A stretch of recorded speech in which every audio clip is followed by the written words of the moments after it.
தாய் தமிழ் உறவுகளுக்கு வணக்கம். திமுகவை வீழ்த்த அனுப்பப்பட்டார். திமுகவை வீழ்த்த அனுப்பப்பட்டார் என்ற தலைப்பில் இந்த காணொளியை காண்கிறோம். தமிழ்நாட்டில் தமிழக வெற்றி கழகம் ஒரு அரசியல் புரட்சியை செய்துள்ளது. திராவிட கோட்டையை உடைத்து ஆட்சியை பிடித்துள்ளது. திமுகவை வீழ்த்த வேண்டும் என்பதற்காக அண்ணாமலை களமிறக்கப்பட்டுள்ளதாக கூறப்படுகிறது. நேற்றைய தினம் பாஜகவிலிருந்து வெளியேறிய அண்ணாமலை புதிய இயக்கத்தை ஆரம்பித்துள்ளார். அடுத்த 6 மாதத்தில் அவர் அரசியல் கட்சியாக ஆரம்பித்து உள்ளாட்சி தேர்தல், சட்டசபை தேர்தல், பாராளுமன்ற தேர்தலை சந்திக்கிறார். நடிகர் விஜய்க்கு மாற்றாக அண்ணாமலையை கொண்டு வர வேண்டும், திமுகவை அழிக்க வேண்டும் என்ற நோக்கத்தில் அண்ணாமலை அனுப்பப்பட்டுள்ளதாக கூறப்படுகிறது.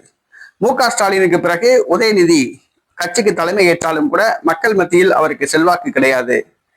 மு.க.ஸ்டாலினுக்கு பிறகு தமிழ்நாட்டில் திமுக இருக்கக்கூடாது என்று பாஜக கருதுகிறது. பாரதிய ஜனதா கட்சி தான் அண்ணாமலையை தனி கட்சி ஆரம்பித்து நிதியுதவி செய்துள்ளதாக கூறப்படுகிறது. திமுகவை வீழ்த்துவதற்காக, திமுகவை கைப்பற்றுவதற்காக, திமுக வாக்கு வங்கியை கைப்பற்றுவதற்காக அண்ணாமலை அனுப்பப்பட்டுள்ளார் என்று கூறப்படுகிறது. திமுகவினர் பல சாறை சாறையாக அண்ணாமலை கட்சியில் இணைந்து வருகிறார்கள். அறிவுள்ள கூட்டம் அண்ணாமலை பின்னால் செல்கிறது. தற்பொழுது திமுக வாக்கு வங்கி அண்ணாமலையை நோக்கி திரும்பியுள்ளது.